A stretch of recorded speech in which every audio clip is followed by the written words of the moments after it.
Alright guys, what's going on? Back again with another episode of High Octane Garage.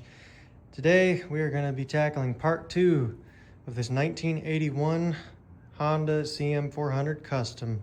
Now if y'all remember in the last video, we went through it, tried to see, if we could get it to turn on and whatnot. That was not the case. It did not. Still having an issue with the solenoid. And then, of course, after getting some power to it, jumping the solenoid, the carburetors just dumped fuel all over. Now, since that point, we have discovered that down here behind this panel, did the smart thing before chasing wires, and I checked the fuse right up under in here, and wouldn't you know it, the main fuse was popped. Now that sends power to the rest of the bike, which would explain why we weren't getting any power. So I went to the parts store, got a fuse for that, replaced that, and then with battery hooked up, the lights do come on. So that's pretty cool. But the main focus today is going to be actually getting this running. Now, I did nab the battery off my Kawasaki. It's not the right size by any means, but it is still 12 volt and it's not going to pop that. We also have some parts in. So, yep, here's that little fuse. You can see right in there.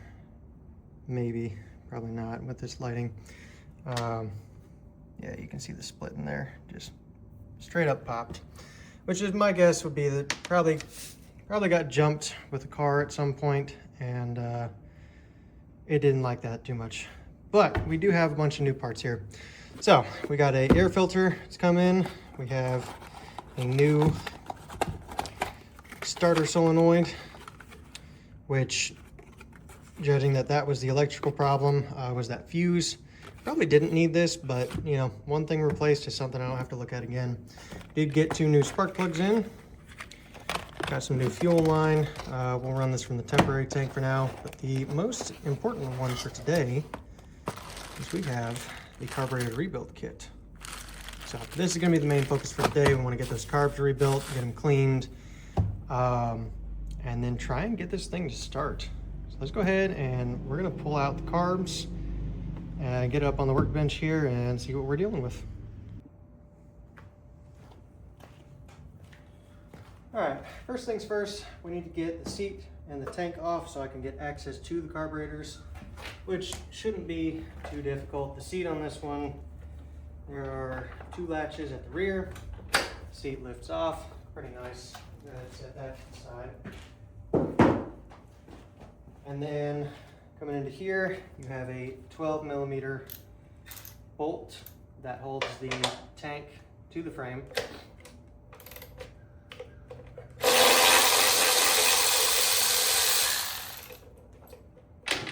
Once we get that off, you'll have a rubber bit here. This one is torn. I did find a replacement, but the tank just pops off after that. Now, with the tank removed, we can go ahead and attempt to get into the carbs here. I could go the route of removing the air box, but I think I'd actually have to remove the carbs first. So for now, we're gonna go ahead and we're going to, the rubber doesn't feel too brittle. This side, I'm not too sure. This, I'm a little worried on. But what we're gonna do is we're going to remove or loosen these clamps here and then see if we can push the carbs back, tilt them down and out, and then undo the cables here for the throttle and the choke, and we'll pull these out and get these up on the bench.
Aha! One carburetor assembly. Let's get over to the workbench. Okay, so got the carbs up on the bench here. First thing I'm going to do is I'm going to strip these down and, you know, kind of give everything a once over, see how everything's looking. I do have a diagram that I printed off just to make sure everything's going where it's supposed to and not just, you know, trying to figure it out as I go, as well as the names. But for this, I think we're gonna start, I kind of want to start at the top and bottom, but I'm not too sure. But I definitely want to get a screwdriver in here and see about draining these bowls. Now I do have this one right here with some old gas in there already. It just hasn't evaporated yet. We'll take the first plug out and we'll see. Okay. Yeah, so there's definitely some gunk sitting in there. Nothing coming out. It's wet, probably from, most definitely from when I had done that first job. So we'll go ahead and take that out, throw it in the box. Everything's gonna get washed, or at least sprayed. Oh, okay. So yeah, I was kind of right. These tubes here are what allow fuel to pass from carb to the left to the right. Now you can see in there, this is probably where it was coming from in the center. So if I had to guess, I would probably say the floats are stuck open, and then you can tell here. Now these tubes have O-rings on the ends of them, which can also be why it was just dumping. Let's get a replay of that and see if we can. Yep, here it comes. There it goes.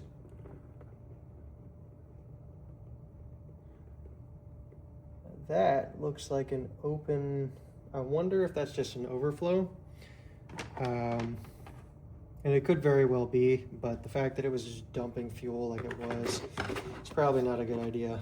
And before I forget and get further into this, probably wouldn't be a bad idea to get some gloves on.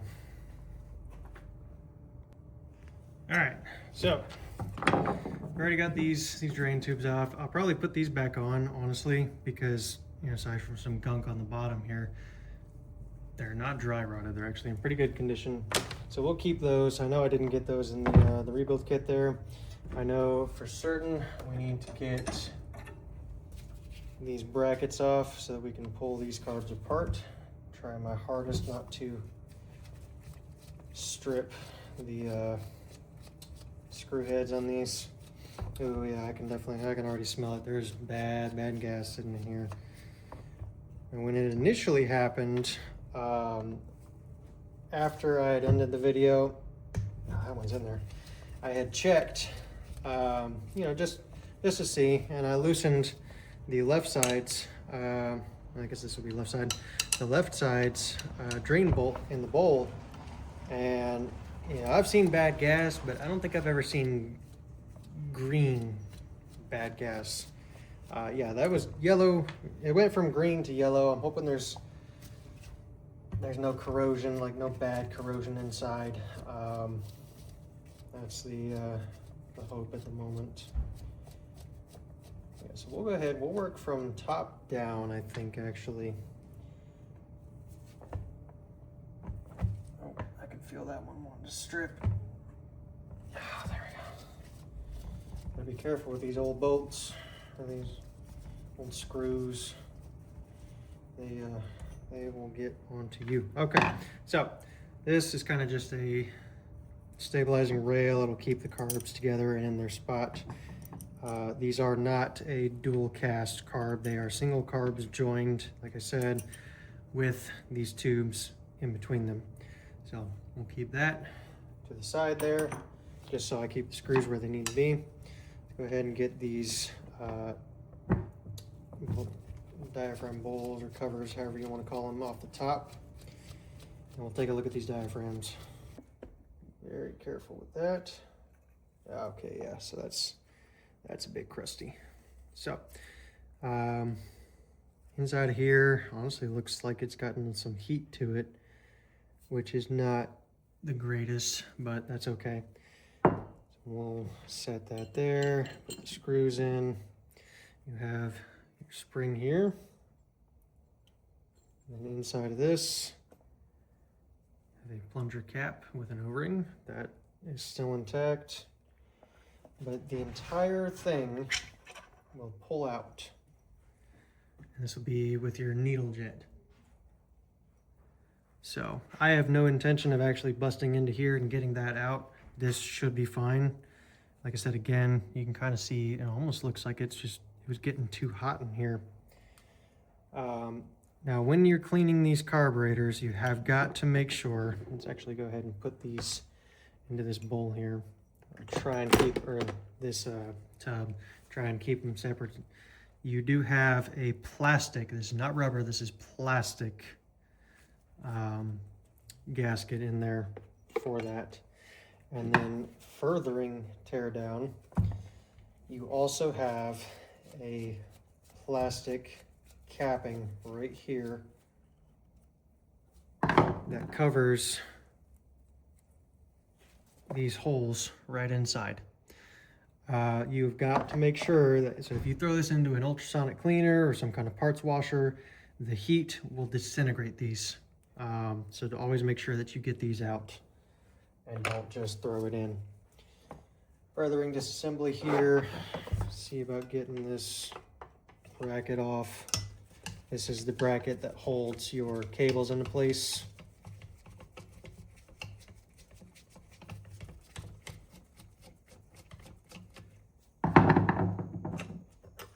Just like that. So your throttle cables will go into here, and then these are the back. This is the backstop for this tension wheel that holds the cables. And then right here is also where that that cap cover goes to hold down your choke cable. Set that one to the side. Mainly I just want carburetor parts in here, not brackets and all that. Let's go ahead and take a look at this other side. Ooh, that one was actually pretty loose.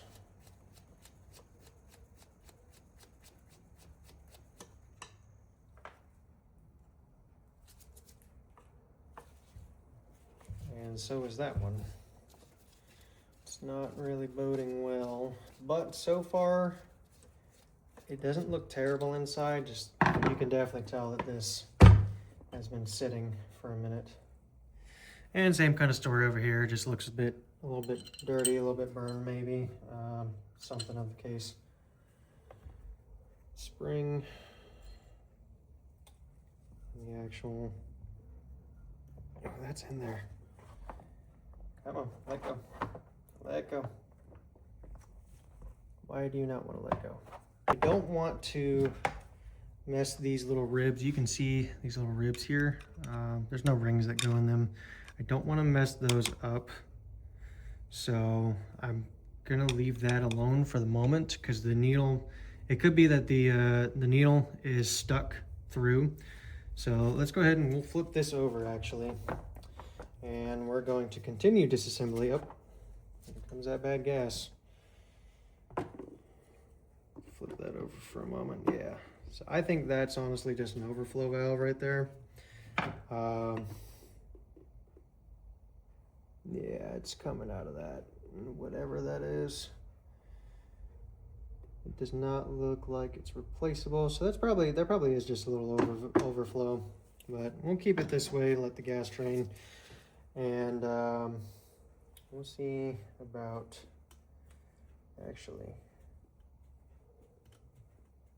getting this screw out. This piece here is actually a part of your idle control from the outside of the carburetor. So you have three methods of idle control. You have on the inside of the bowls your needle and that will control essentially idle. And there's a factory setting from there. I think it's 2.25 turns out from all the way in. But this is also how you control your idle from the outside of the carbs. So you reach under, you adjust this little screw here, and you're good to go. We'll set that aside. Next, we will take off these bowls. Now, if you notice, like I was telling you earlier, like I was saying earlier, on these carburetors from 81 and newer, they have a accelerator pump right here, which has its own diaphragm. That will come off with the bowl, but typically it is better to remove it beforehand, just so you're not damaging anything else.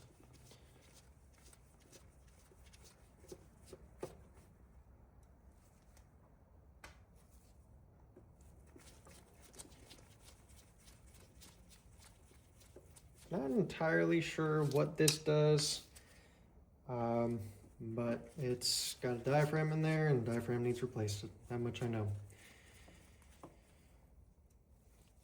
Okay, let's see if we can. It's kind of on there, and then see if we can tap it loose.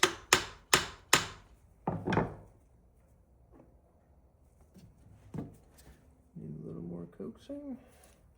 I don't believe that there's a gasket underneath.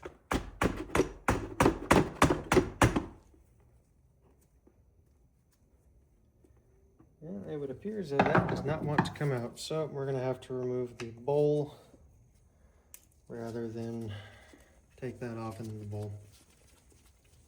Now it is only on this carburetor, on the, let's see if this was the correct orientation, this would be the left carburetor, left side. There is not one on the right.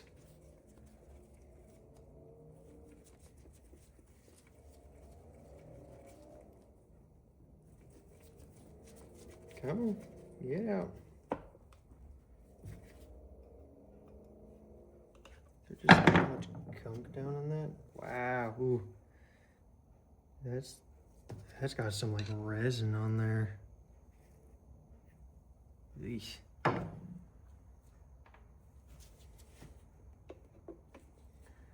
For the bowls on this, it is just a 3-bolt as opposed to the more common 4.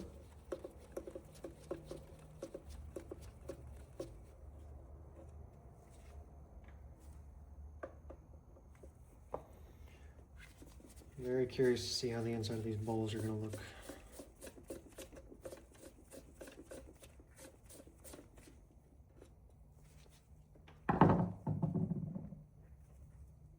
You need some love taps too. Let me grab the mallet.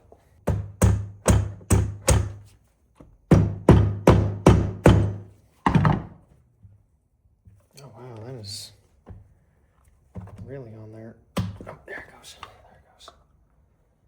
And we have, oh my goodness. Wow. I don't know if y'all can see that, but that is bad. That's like,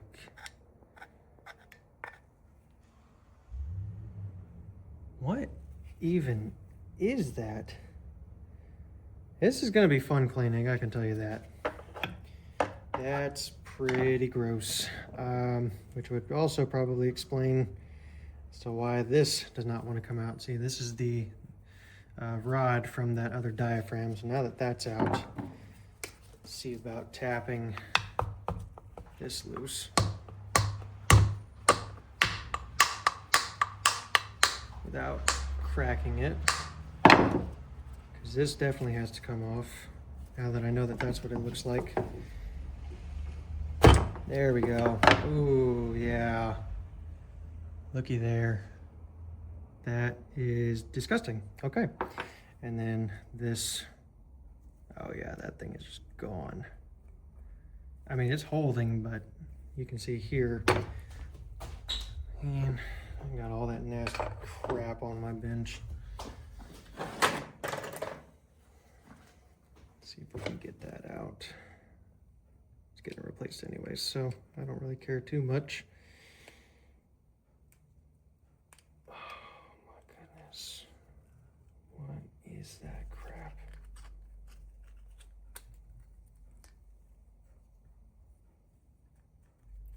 And there's that diaphragm at the lower. Yeah, I'm not sure what this resin crap is in here, but that's pretty bad, especially at this side. Go ahead and dump that off.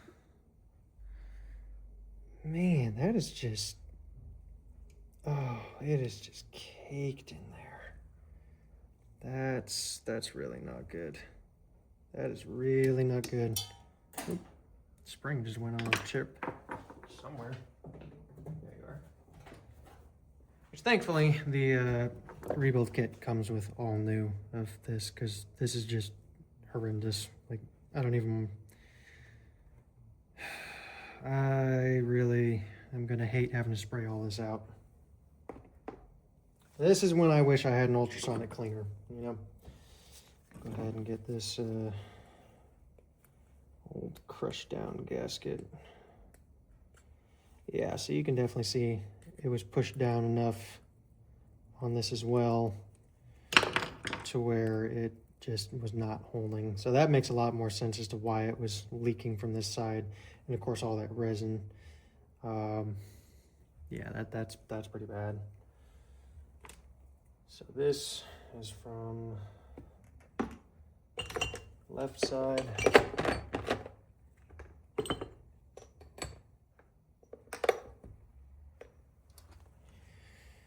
Now the float, the pin right here, like a lot of older carbs do. Oh man, yeah, even in there. The needle, I mean, it's got gunk on it, but it doesn't look horrible. I don't, oh, there that goes. It really doesn't look that bad. There's just gunk on it, but we have replacements for that as well. Floats are definitely crusty, but probably still usable. Let's have a look in here. So you do have a plug that sits right here. The particular rebuild kit I got does have a replacement, but you have 3 jets here. You have your pilot, your main, and then there's another one that's actually under this plug, I think. Let's go ahead and pull these out and see how bad that is inside. You can definitely see a little corrosion. And yeah, you can't even see any light through that. That's bad. That's really bad. These will definitely be getting replaced with the ones in the kit. That's pretty bad. This one has even more just gunk on it. This will be the main then. And this one, here's the crazy thing, that's a big hole there, and yet it's just like bad. This is so bad.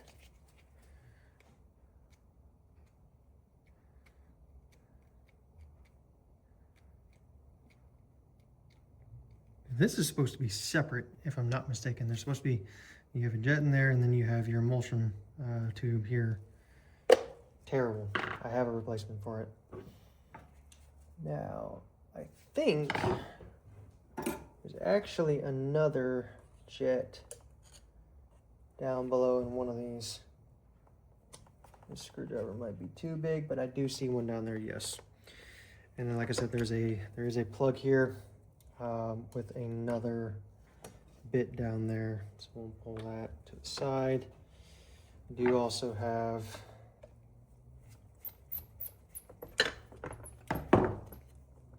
this should be the other portion to the idle adjustment. Yep. Whoa. That's interesting. So down inside of here, you can have it should be a spring.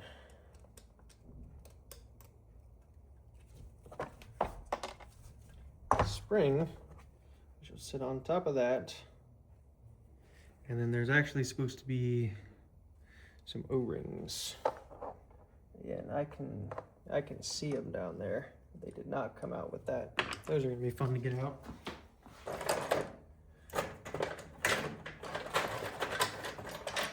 Fortunately, I have dental picks.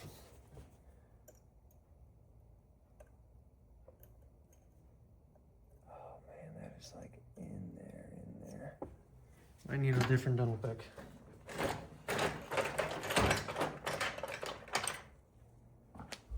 This one should do a little better. Yeah. Yep. All right. So there we go. We have the washers here. Yeah, nope, that can't be all of it because there's supposed to be an O-ring as well. Oh, nope. Yeah, maybe that is the O-ring. Okay, yeah. So you have these itty bitty little washers. Go something like that. Probably the other way around, actually. The tiny little bits there. Yep, there's that O-ring. You have that washer, and then the spring and the actual bit that itself. Carefully place that on that side. Now again, like I said, there is another,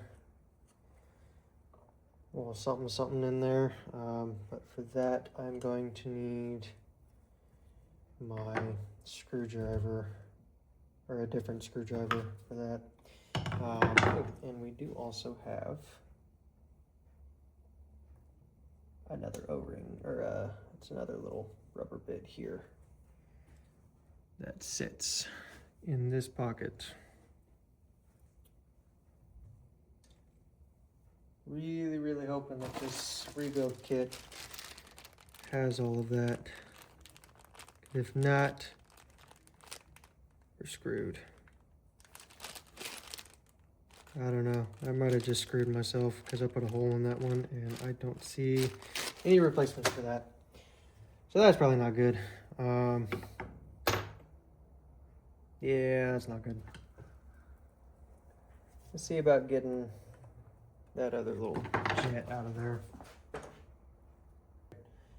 On here, you have the jet, emulsion tube, and then there is another piece below that right here.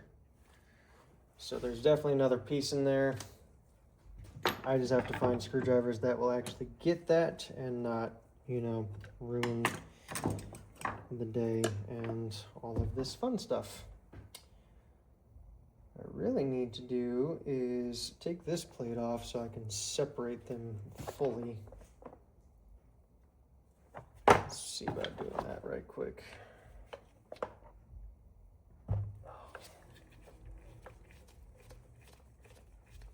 Now, after doing that, I should be able to just pop these apart, just like that. Awesome. Okay, yeah, so these are your controls for your butterflies. We're not gonna mess with those at all. Same with choke at the back. So I'll set this one to the side for the time being, since we're not messing with that one. We'll have a look at this. So over here, like I said, yep, sure enough, that O-ring is toast. There definitely was gas coming out from that. Set that over there. Also take a look at this one. Yep, same deal. Crushed down, not stopping nothing. Thankfully, we got O-rings for days. Now this spring, I didn't quite see where this spring went. So you can see, so that's gonna be, oh, where did you go? Where did you go? Yeah, I'm sure we'll figure that out. Set that off to the side, it's nothing internal. From here, all the rest of this assembly can stay on. I'm not too concerned. Definitely need to get that little spider's nest out of there. That's gross. Get out. Get out. Get out. Alright. Let's see about getting the rest of this tore down. Yes, I know I'm avoiding going back to those two spots, but for now, this is fine. Let's check out the diaphragm on this side. I think we'd already looked at this one. And it was actually intact, but I do have replacements for that, and it will be getting replaced. So over here, you do have your cover plate. You have a cone spring, and then you have your actual diaphragm right here. Go ahead and pop that up and out. Surprisingly, still in one piece. A little gunky, but still in one piece. So throw those in on that side. And this plate cover will sit in there as well.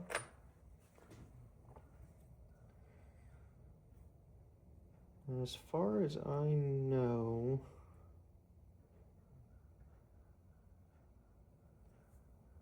that should be everything except for the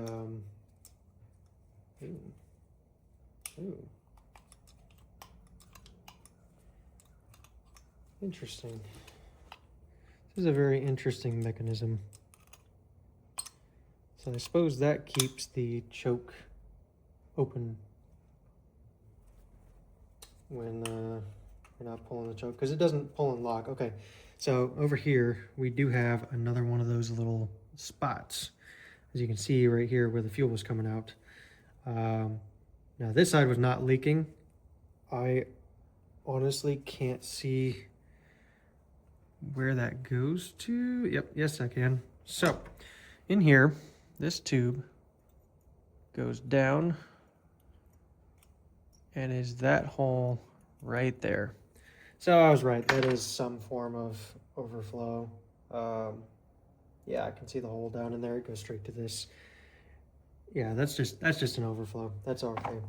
And I'm not surprised that it was an overflow, because this thing is just god awful crusty. All right, this video's taking too long. I'm gonna go ahead and try and get those two bits out, and we'll come back. All right, and we're back. So I did my best to look into this. This is, I believe, this is the Pilot jet. There is not a replacement in the kit for it, nor do I want to mess with it really. And I've already kind of gummed up the top a little bit with my screwdriver, so I'm just going to leave that alone. We'll blast it with some carb cleaner here, and that'll be the end of that. But for the rest of the carb teardown, until I'm ready to start cleaning, we're going to fast forward this stuff, because otherwise this video would take forever. So let's do that.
finally got these carbs cleaned up. Now, it's definitely not the prettiest, but it's way, way, way better than what it was. All the passageways are clean, as clean as they're gonna get. They did clean up really nicely. So what we're gonna do is I'm probably gonna start with the left carburetor just because it's there's less stuff, and then I will move my way over to the right carb. So for this, we'll start at the bottom here. We've got our rebuild kit. Let's see what all we get in here. It's gonna be fun trying to figure out where all these O-rings go. Try not to lose any of this. Some of it is really, really small. Just like that little washer hiding in there. I know where that goes. Okay, so first things first, we want to do the float. Now, one thing I did notice between the new one and the old one, no, that is a rubber, it's just painted. Okay, cool. So one thing I had seen, the new one versus the old, this is the new one, is that looked, to me through the package, it looked like metal, but it feels rubbery. So hopefully the new one should be fine, and we'll see what happens with that. But first thing we're going to do is we're going to slide this on to the float, and then we will take our new bar. We're going to set that down and in right here and throw this bar in. That way the float is locked in place, it's not going to move, and that's all good and in its spot. From there, we're going to move on to, let's see here, sort my parts, do this smartly. So that goes into the top metal diaphragm. This goes into the bottom bowl. Now the adjustment screw, like idle adjustment, this one compared to the old, as you can see, is missing this top pin. Now I don't know if these top pins will come off, but I also noticed that there is a gap there. So, and less threading as well. So I think I'm actually gonna stay with the old original ones and keep these to the side for now. This small screw, and then this, I believe, is the washer, and this itty bitty little O-ring. So when it's all said and done, should look just like that. And this will go directly into here and screw this down all the way. And from Honda, it's supposed to be 2.5 out from all the way in. So we will do 1, 2, and then should just be a 180 right there. That should be stock from factory from Honda, and we can always fix that. Let's go ahead and get this little bit here down into the main hole.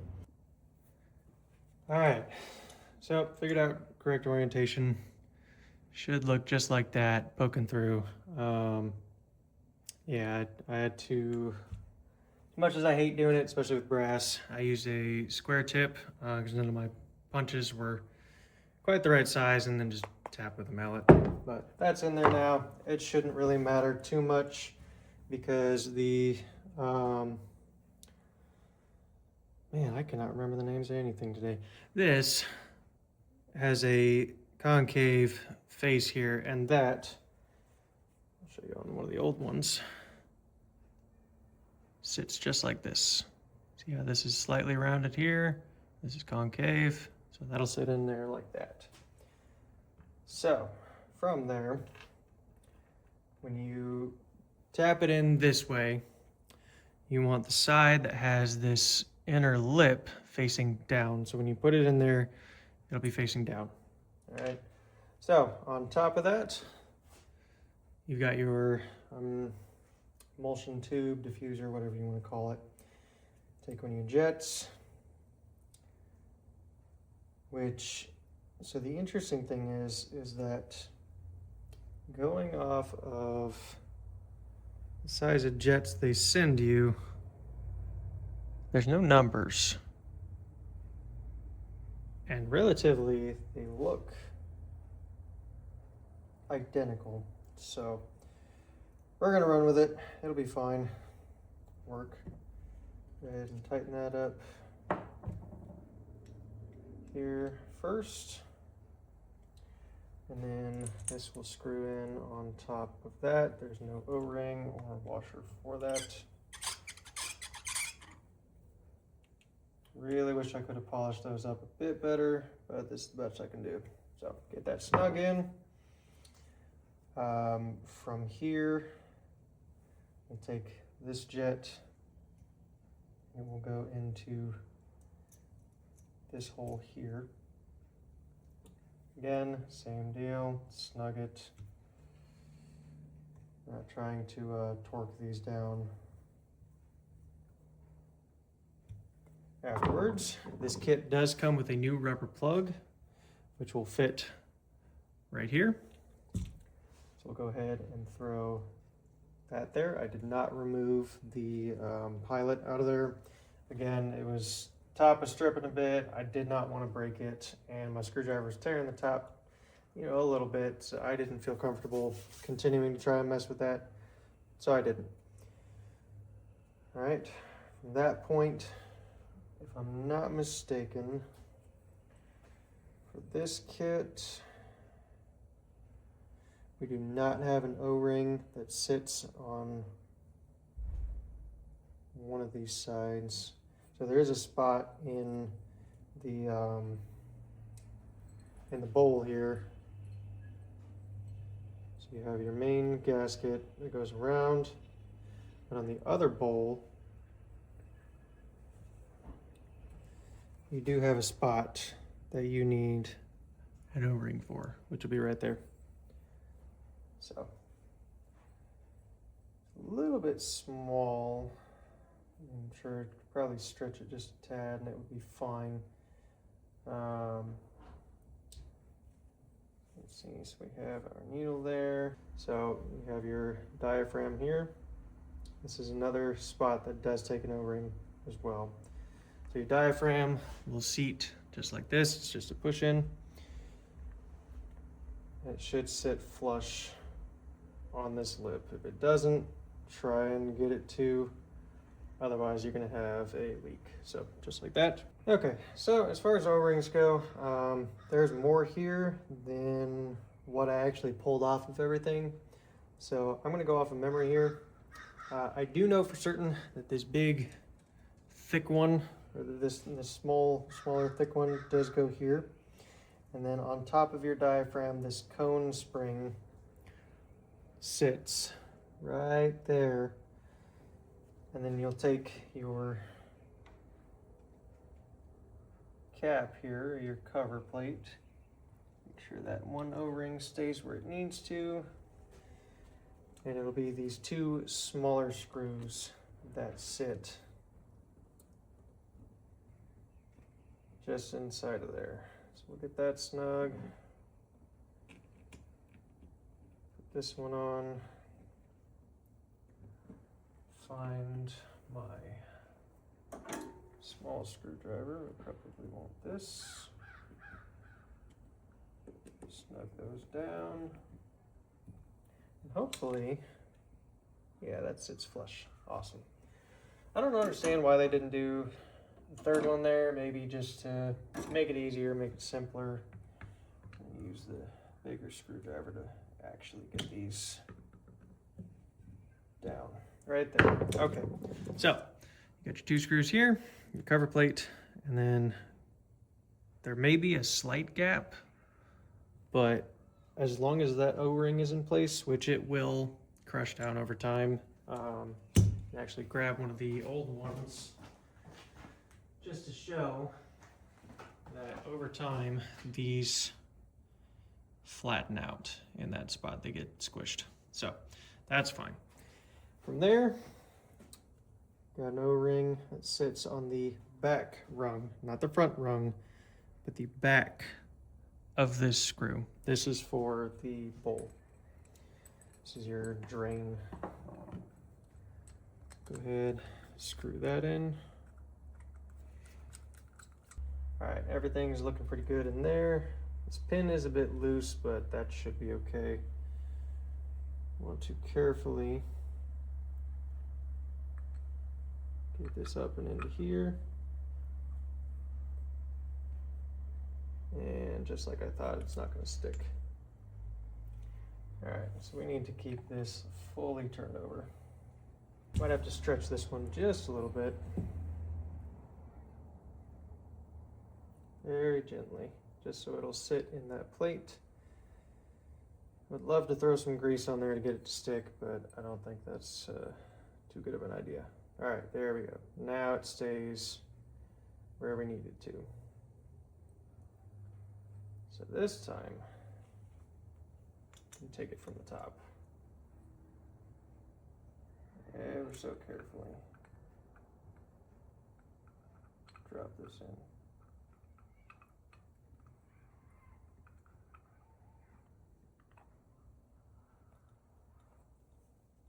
Feel like I'm off somewhere, but that's where we gotta be.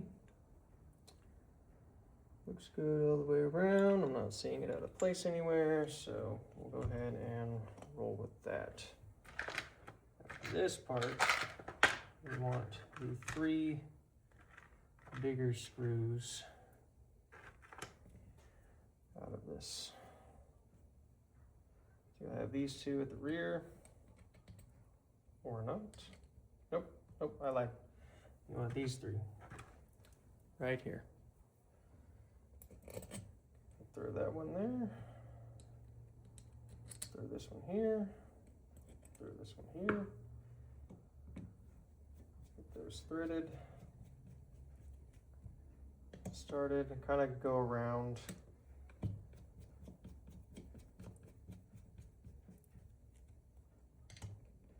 Keep that pressure on there so that gasket doesn't get away from the bowl.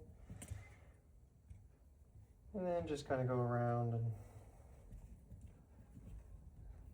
tighten them down. This should sit flush.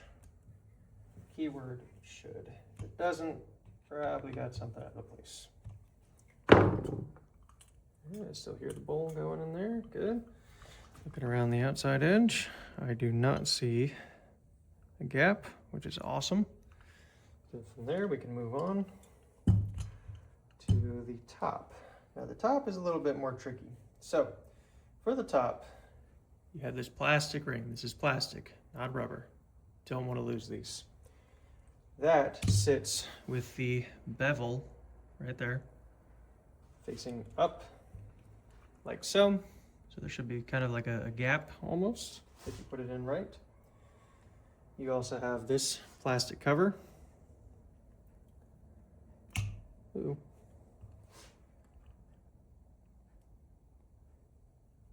Almost lost that. Probably actually would be something would be good to do. We'll do this slide right quick. Show you how that goes. So you have your needle in there.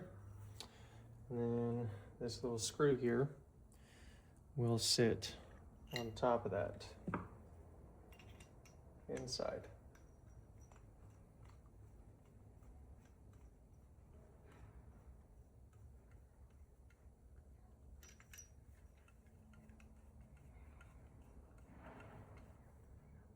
Get that snug.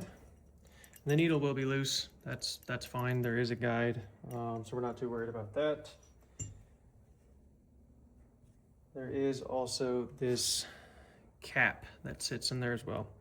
Now the O-ring on this seems pretty good. I'm not too worried about replacing that. It's not torn, it's not dry rotted. That should be fine. So this little cap here just push right into that.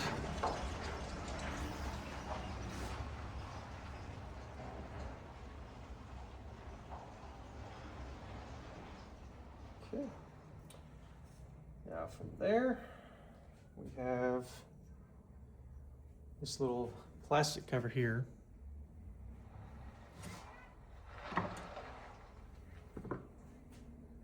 And that is going to sit inside of this, which actually, this goes on before that other piece does.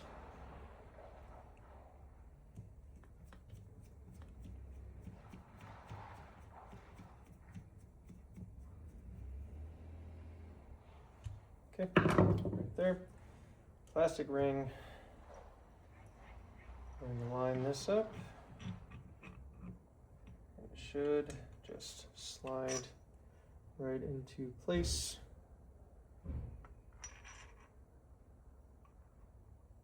Now, there is a bevel on the side here. So if you see this plastic right there, there's a bevel on the side of this diaphragm slide. And that should sit flush, just like so. From there, you have this big spring. We'll sit on top of that. And then you have your top bowl here, which will slide right down over that center cap and go on just like so. That, put these bigger screws in.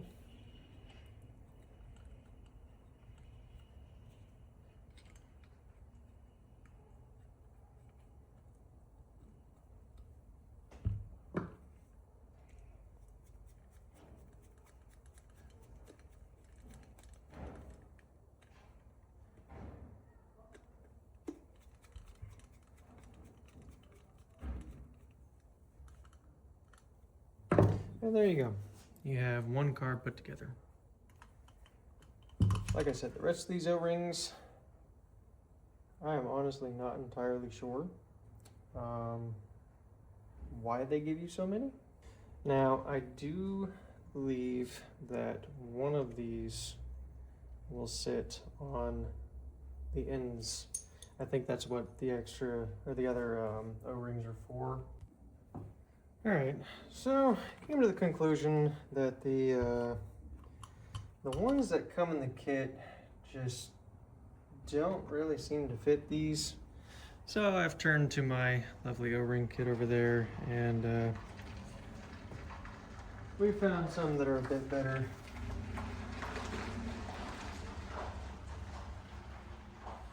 That just fit way, way better on here. And they seat pretty nicely inside of the channels. Now they are a bit loose, but that should clear up once we attach the other carburetor.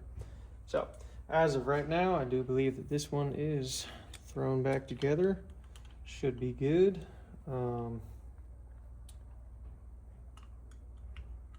the interesting part, you see that the flaps are being actuated, but what I don't see is the slide moving. I hope I didn't mess nothing up here, because that should, it goes up and down. Okay. Interesting. Perhaps vacuum run. All right, we'll set that to the side and move this out the way. Actually, no, we will not move that out the way. We will start on the left carburetor. So, same deal. I'm going to go through the process the same. The only difference is that we have the accelerator pump to deal with.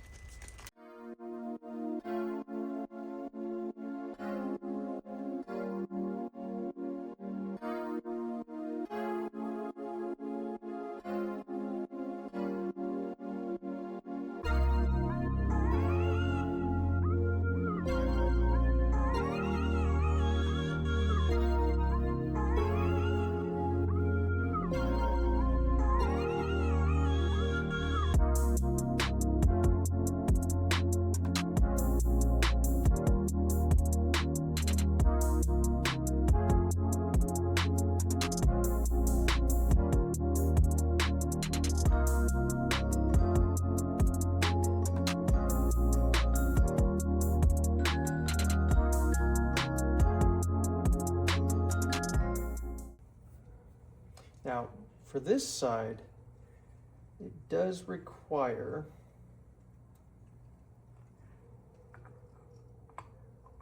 so for this side, it does require an O-ring right there. And you look like you're gonna fit perfectly. Yes. So once again, we're gonna pre-stretch the gasket here, formed O-ring, whatever you wanna call it. Set this on, get it in the right spot. Excellent.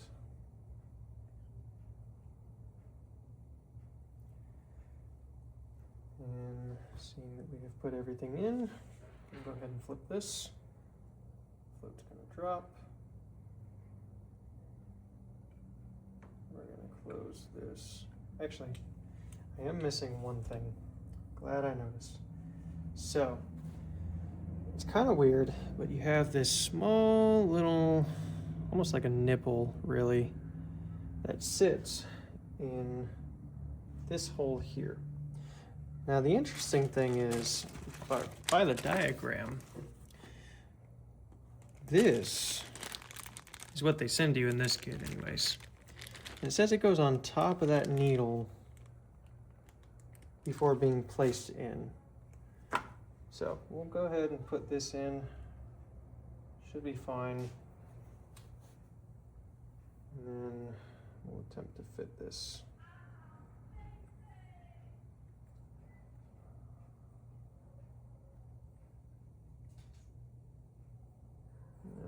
I need to stretch it just a little bit more.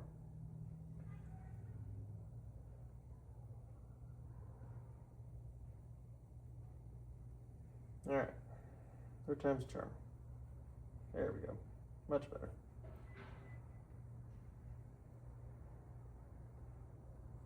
Get this popped on.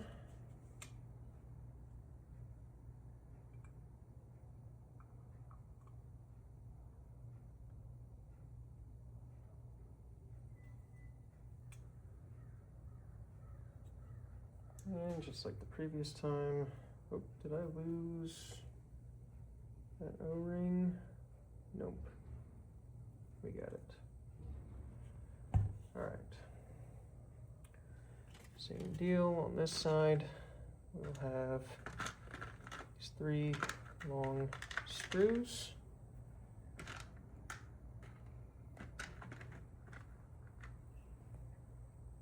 Interestingly, I think, see, 3 shorts for that little bitty spot. Nope, those 2 go to the side. These 3 go to that pump. So these longer ones must go to the bowl.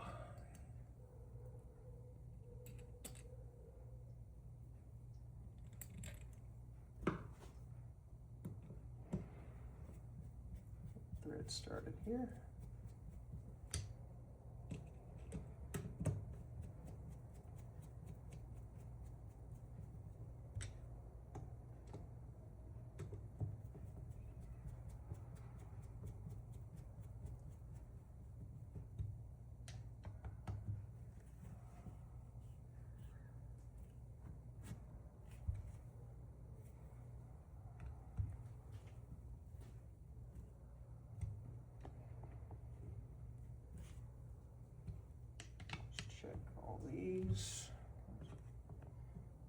Tighten down without stripping the screws. I do not have a JSI screwdriver, so it's the best I can do.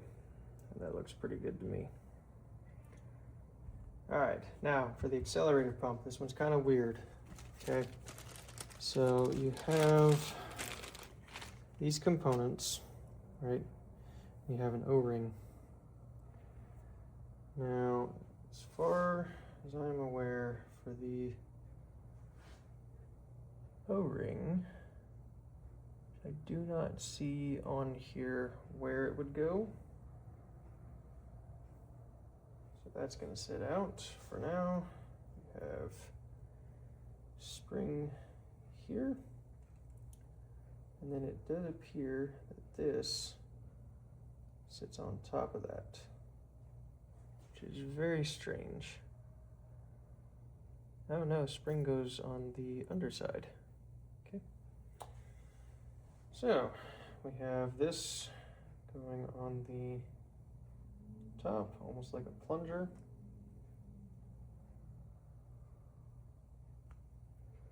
Okay, I see. So that'll sit just like that.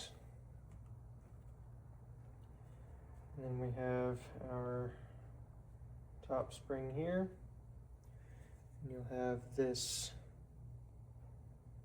sits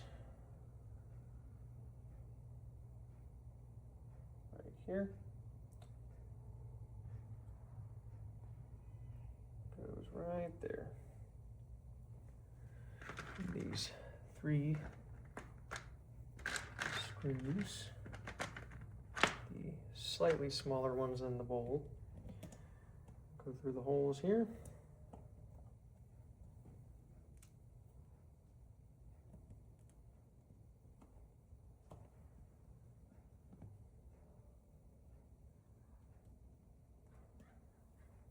Let's get these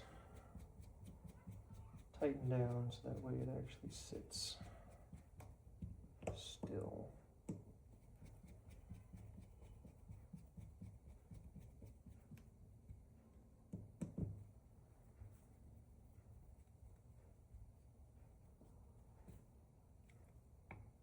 Snug that. Snug that. Snug that. Now, some of you may not have this on here. For the twin 400s, they typically don't have this. I believe the only one that had it, or the ones that would have it, are past 1980 or 1979. If you don't have this, carb rebuild is exactly the same. It's going to be identical to the left, or the right carb, excuse me. And nothing else really changes with that. This is just an interesting little feature that they have, that if you look here, when you actuate the throttle, it will push the mechanism down, and this little pin here will push that plunger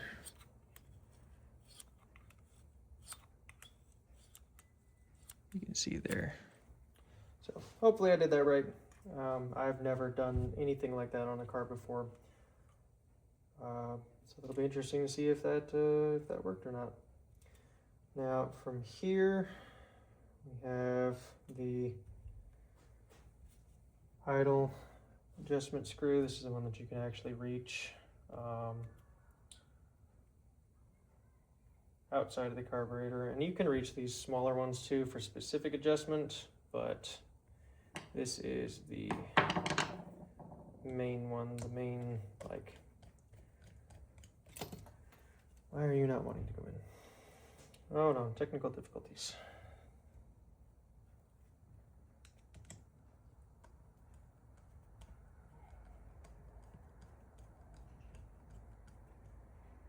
Still no? Really? What is happening here? That should be screwing in to there. I just completely had the wrong angle. I sure did.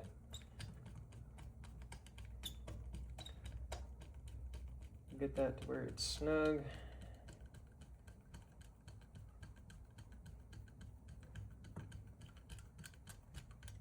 From that point, at least to my knowledge, it was pushed up a bit more.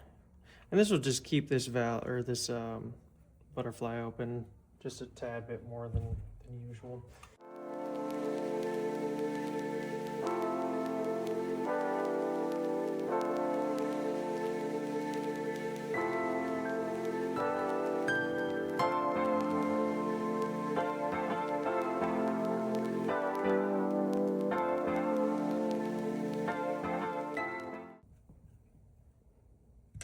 Okay, that's together now.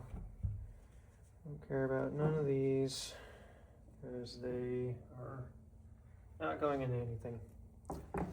Now, from here, when you sit on the bike, and on your left side, this carburetor is here, and this carburetor sits here. Notice the tubes will line up right here. Okay, so after much struggling, I got it. Now, what I'm going to show you here is what I couldn't figure out, and I had to look at a couple pictures. So that little spring that was sitting at the top pad sits right in here. There's a nub on this section, and it just rests in there. The other side is what I couldn't figure out. This was a bit confusing. This is your choke side, right? So if I push this lever, both of those should close. It's a little loose on this side because that spring is worn out. This is how it sits in there. So once you get it pushed together, this top fin rests on this right here. And this bottom one, you have to snake that wire underneath and route it through that little notch. And that's what keeps it in line with the other. The problem I was running into is I couldn't figure out what that notch was for and where it was supposed to go, and this side was loose. Now, it is still a tad loose, as you can see, but again, that's because that spring is worn out. So, I think now, all that's left to do before putting it back on the bike is doing a leak down test. Just to make sure that it doesn't immediately start spewing gas, then I have to take it off, put it back up here, and you know, that's a problem that nobody wants.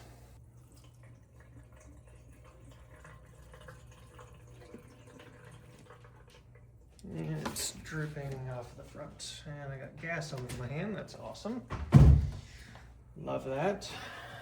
That should be enough. Oh, I got some on the floor too. Ah, well. Nothing that can't be cleaned. All right, moment of truth. Got fuel. We're going to set this kind of at an angle, rest it on the screws, whatever we got to do here, so that way it doesn't just, you know, fall. We have fuel flowing. Wait for this filter to fill up. So far, so good. It's still dry in there. Okay. Should be enough. Let's have a look. I'm not seeing any around the tubes or these overflows. I'm not seeing any from the side. You still look dry. Now, I wonder if I pop one of these at the bottom. Yep, sure enough, drops fuel. So it looks like we are all good to go. I'm gonna go ahead and take this and then pop it back onto the bike. Okay, one small side quest before we throw the carbs back in the bike is I've got a couple parts here. So we got a new starter solenoid, a new air filter, and then new spark plugs and a new ignition coil, as the boots are very, very crusty. So starting off, air filter, really easy one. This is definitely a weird air filter. I'm not used to these, but this is what's for it, so I suppose it'll work, and this is what the old one looked like. We do have a nice little foam seal here, so with this, it just drops right into place, down to the bottom. And take your cap here, that'll sit on top. That's seated in correctly. Yeah, that's seated in correctly. It's just, this one actually has the foam on it. The other one, foam was disintegrated. And then we have 3 screws for the top. Get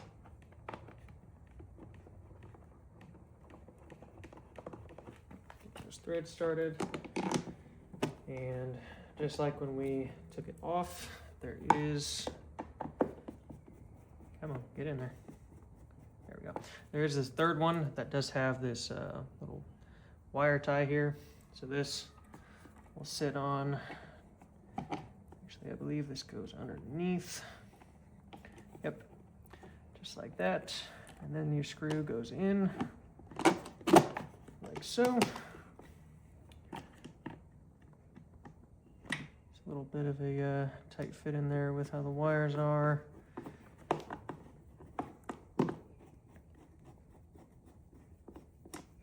There we go. Now normally when you're trying to get something started, typically you'll leave, the cover of the airbox off. Me personally, I prefer to keep or put it back on with the new filter, just because, especially with a carbureted motorcycle or anything carbureted really, you want it to adjust idle and whatnot while you're getting it to run smooth with the way that the bike is going to be. And for this is how the bike is going to be. It's going to have this top cover and it's going to have a seat on top of it. So once that's done, curl that little wire keeper back, and there we go. Next we'll move on to the starter solenoid. Got a new one here from Rick's Motorsport Electronics, just a little eBay company. And it does come with two separate little socks here. So you have one with vertical slots, and you have the one that's meant for this bike, or the way this one is, with horizontal. So just looking off of this, I mean, it looks pretty clean. Should do the trick. A lot of the ones I found were like really, really short. And this is the one that resembled this one the most. So let's get these off here. This is just a 10 millimeter, two 10 millimeter nuts. Simple, normal, like all the others.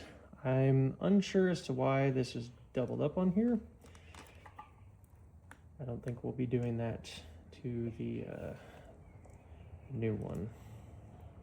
There's not much point in that, and I don't think it would leave too much room.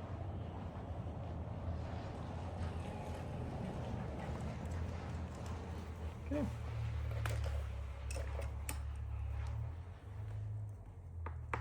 Down here pretty loose. All right, those two wires are off. Pull these tabs, move this little sock back so that we can unplug these two wires right here. You're gonna have a yellow with a red stripe and a green with a red stripe. And these are just plug-in connectors, male and female. So no specific orientation, just your normal male-female plugins. Get this old sock off. I don't think we need this anymore. Get a brand new, fresh one.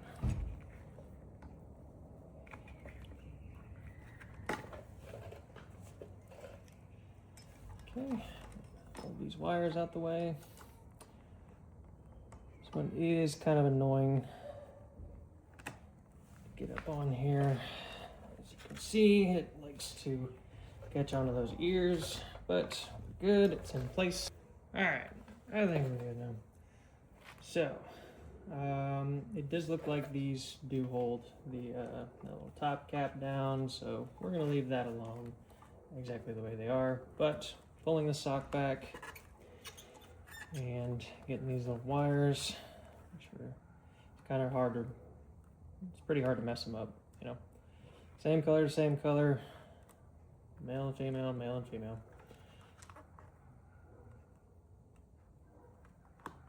Alrighty, once that's in place, move the sock back up, and this can be set back in exactly where it was before. And now we can take these wires and put them where they need to go. So we have the negative over here. Go ahead, throw a washer and a nut on top of that. We'll tighten that down. Let's get this on there to hold it. This one does sit a tad bit taller, but it should be fine. As long as this is tight and the crush washer does its job. Should not be a problem. throw on this. So it's kind of interesting. So you have this wire here. From the looks of it, wants to sit at a very strange angle. Just need to make sure that that does not touch over there. And you also have your battery lead right here. There's going to be a little bit of a tight fit, but you should be able to get it, no problem. There we go. We'll just hold that wire as we tighten this down. Again, 10 mil. Everything Japanese is typically always a 10 millimeter. All right, there we go. So we got that. What would be really cool is if this fit over it. And it looks like it just might.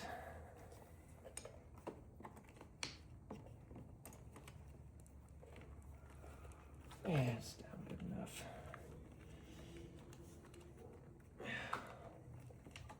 Yeah, whatever. We'll get to that another time. Now, I don't have a fresh battery just yet. This one has a really weird shaped and sized battery box. And my store does not have any in this size. I hate ordering that online. So for the time being, this is gonna sit here, and I did rob the battery off of one of my other bikes. So we'll just set the stool here and we'll run these leads to it. You got your negative here. It should just pop out. I might have to scoot this a little bit out the way. Let's see if we can pop this out of here. There we go. All right. Yeah, so you got positive, negative. Okay.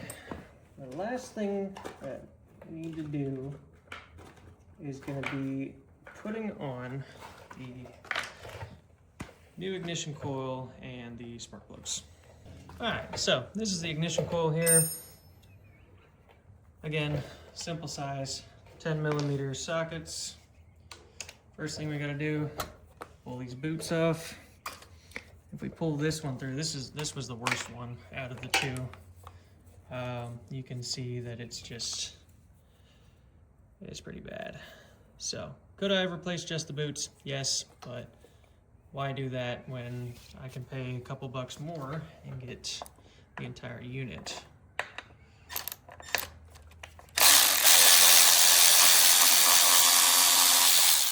That wasn't on there hard at all, was it? Sweet. Okay, so, yep. You do have, or you should have a wire clip. It's gonna hold this up and out the way. Set that to the side.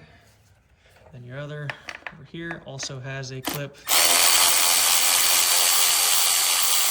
So that is going to be for these, I believe that would be for your tachometer, and the other is your clutch. So we'll leave that dangling there. This simple disconnect up here. Undo this little tab at the top if you have them, or zip tie, whatever the case is. Push that in, and it should unplug, just like so. New one. This does come with all the extra wiring. I don't believe that I will need it. This wire should be fine, so I'm not too worried about that. So we'll go ahead and open this up. Now, this is looking a tad bit different. I'm hoping that I've gotten the right one. This is the new one. The boots come off of it. Yeah, so we have some little wires back here. And it does appear that this is not the right one. Maybe. Yep. Well, that's a shame. Said it would have fit this bike, and I'm sure it would with a spacer there, but unfortunately, you can see it's just a hair off. So I guess I have a random CDI now. However, I will rob the boots off of that. That's fine with me. Maybe, I wonder if it came with some kind of bracket.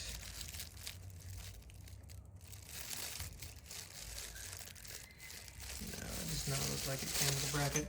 Okay, well, I guess for now, we will throw this back on, and hopefully it's fine. It should be fine. Should be fine. Let's see here. So that'll go there. This wire back through to the other side.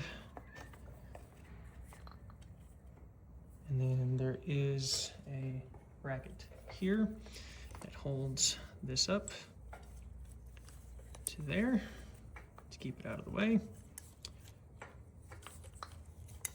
A bolt that goes through. Ooh, I dropped it. I dropped it. Okay. Yeah, so it's gonna have a tie there.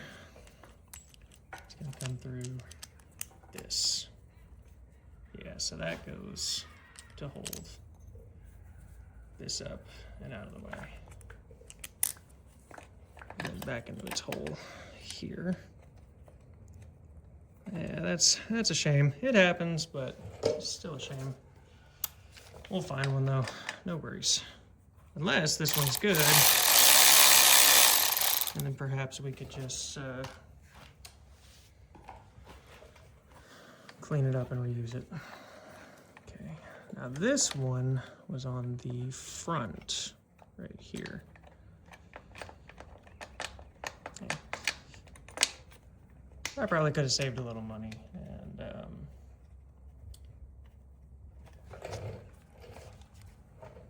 just use this one. Certainly gotten some new boots though. Okay, so now that that is back in its place, we can pull this to where it needs to go over top.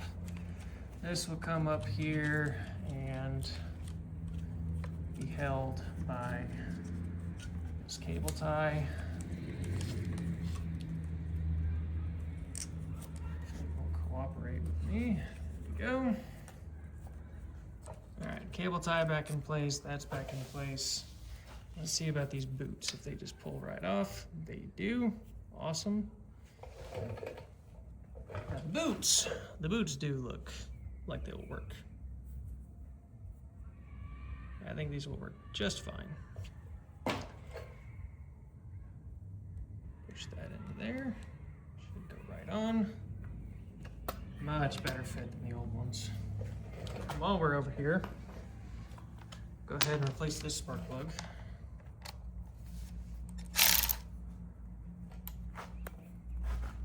Move it all over. There we go. Alright. Old spark plugs are a little crusty. Not horrible, definitely not the worst I've seen, but still, general maintenance when you pick up a new vehicle. The more you replace, the less likelihood of that being an issue. And those, let's check the gap on that right quick. All right, check the gap on these. It's between 0.6 and 0.7 millimeters. They actually came out the box right at 0.6, which is awesome. So we should be good to go on that.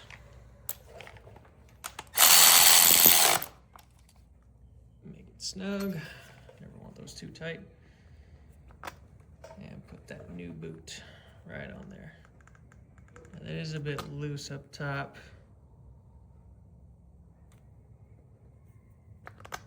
Might have to pull those and check for spark. All right, let's move around to the other side. All right, now this is the side that had the really screwed up boot. Yeah, even that liner on the inside is pretty cruddy. But yeah, you can just see how just rotted that is. Out with the old, and in with the new. I sure hope that I put the right wire in that. Seems a bit tight, but we'll see. Okay, take this one out. Same story over here, just a good bit of carbon on that.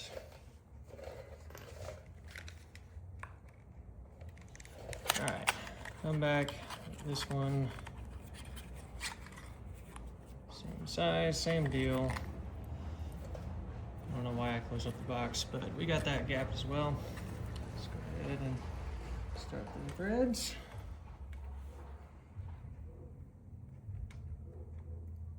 If you ever want to cross thread these, that is a very bad day, should that happen.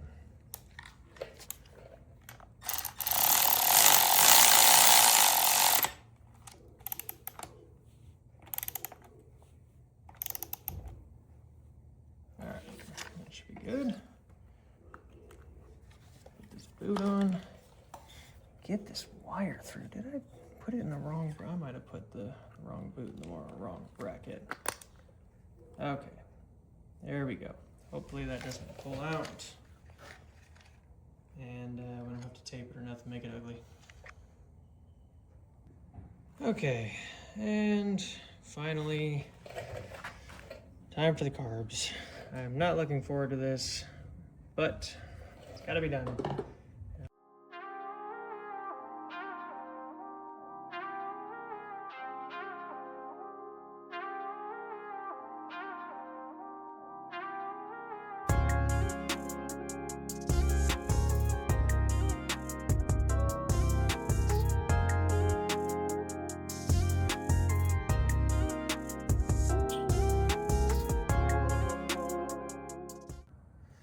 Okay, well that took a lot longer than I thought it would, but it is on.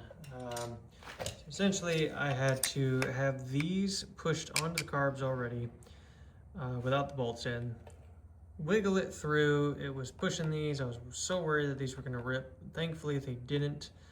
And then I had to get it to where I could get these over the ends and then tighten everything down.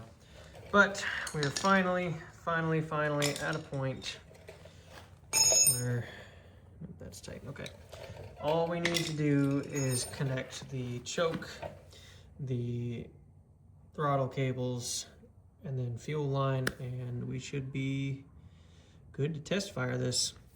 So the first one I want to do the choke, which is going to be, I can get my light in there, that very small one towards the back.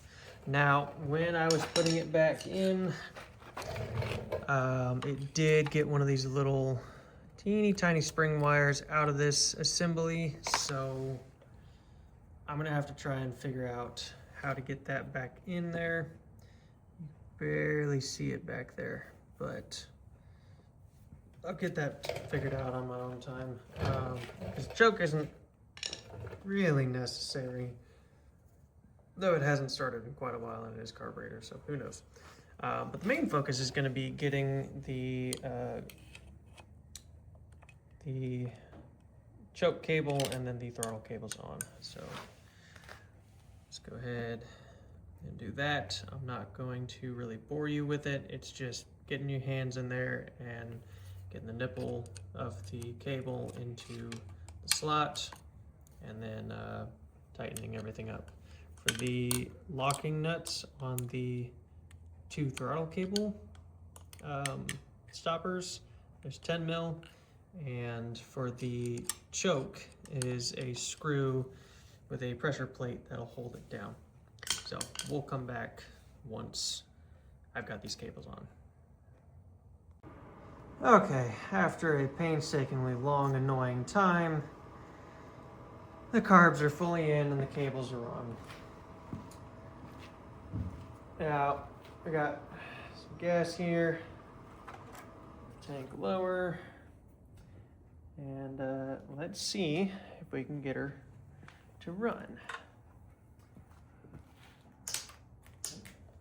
All right, lights on, got a battery on.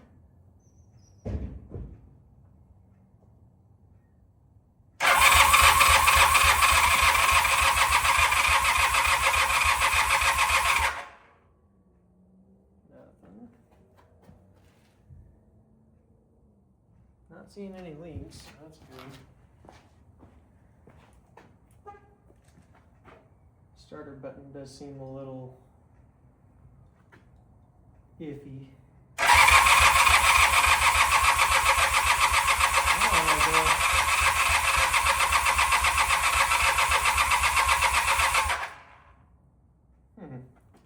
Let's check for spark.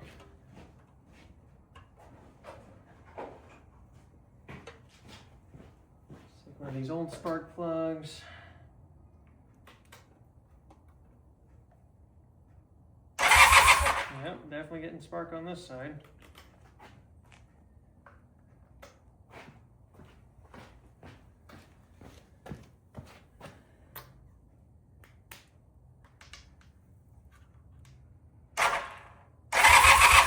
Definitely getting spark on this side. All right.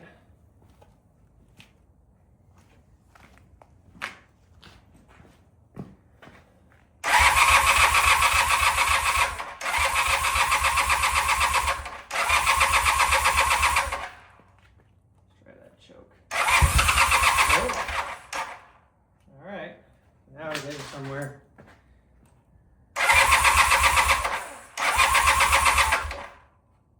Come on. Come on, little girl.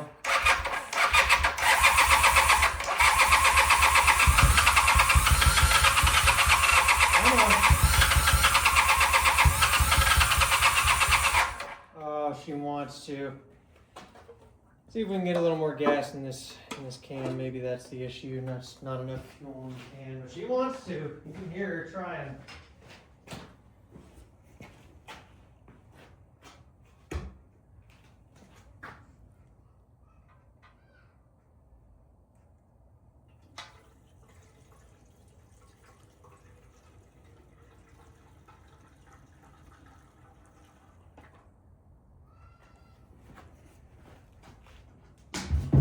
All right. It's definitely enough cranking on the battery. Let's try that again. Come on.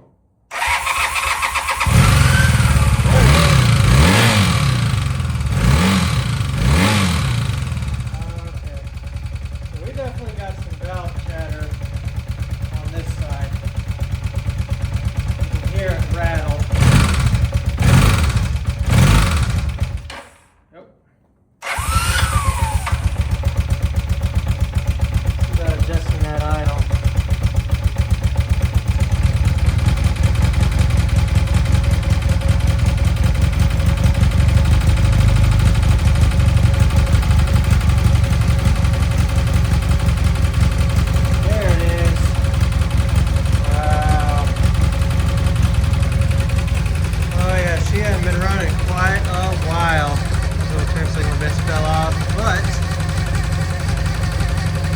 Tachometer's working. You can definitely hear that there is some valve chatter up here, which is most likely the rubber keepers.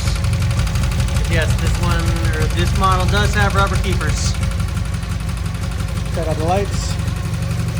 Turn signal works. Left side does not. Okay, what about the headlights? Nothing. Okay, we'll have to diagnose that. Oh, that is awesome. That is really awesome. Well, finally got it running. Probably next episode, we're waiting on more parts. We'll get into the engine more. So, popping the head off. Doing the clutch, and then couple other things, but I think that'll do it. I'd say I'm gonna call that a win. Very awesome, very awesome.